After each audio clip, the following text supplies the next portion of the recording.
There comes a stage in a man's path where words stop doing the work for him. He doesn't need to explain himself. He doesn't need to convince anyone.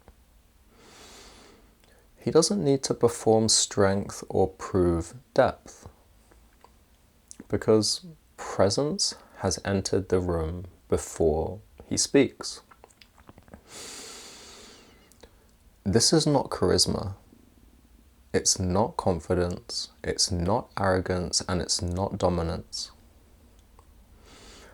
It's coherence. Presence is what remains when a man no longer leaks energy through insecurity, defensiveness, performance, or people-pleasing. And once it's built, it cannot be ignored. Most men were taught the wrong model of masculine power.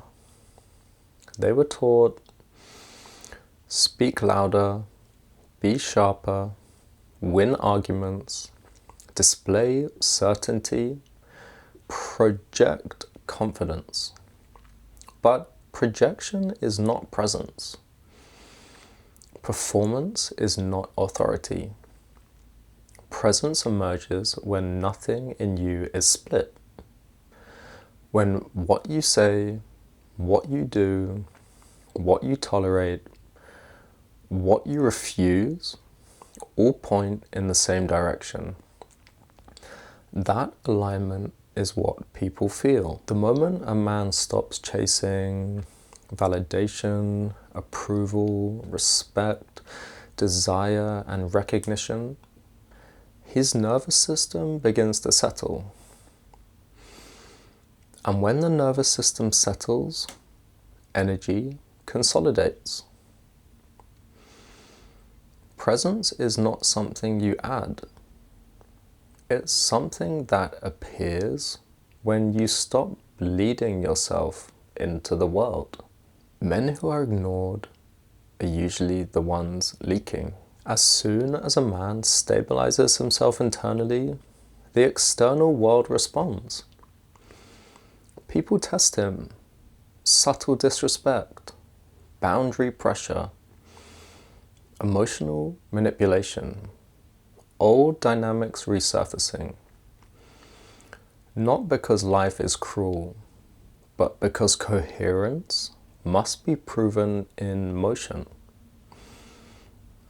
Presence isn't who you are when you're alone. It's who you remain when pressure returns. Across all ancient traditions, presence follows initiation. The warrior earns it through discipline. The hermit earns it through solitude. The king earns it through responsibility. But all three share one trait. They do not negotiate with who they are. A man with presence has already settled his inner arguments. Presence destabilizes weak systems.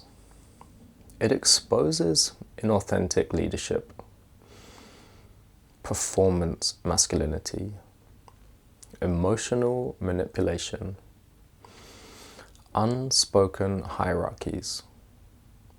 That's why some people resist you when you stop explaining yourself. Your calm reveals their inner chaos. Presence is forged in places no one sees. The boundary that you hold alone. The promise you keep without witnesses. The reaction you don't indulge in. The truth you don't soften. Men think presence is earned publicly. It isn't. It's earned privately and recognized automatically. A man with presence does not control rooms. He stabilizes them. He does not dominate conversations. He grounds them. He does not seek influence. Influence gathers around him. This is the difference between power and force. As you begin to embody presence more into every atom, into the very fabric of your being, you see that it costs you. The need to be liked, the urge to explain, the habit of self-betrayal, the comfort of hiding. That's why few men develop it. But once it's built, nothing external can take it. Presence is the spiritual signature of a man who has survived himself. It is quiet, it is immovable, it is unmistakable, it is noble. And once you embody it, the world no longer asks who you are. It can see and it already knows. Subscribe if you're walking this path. Men like you do not become this way by accident.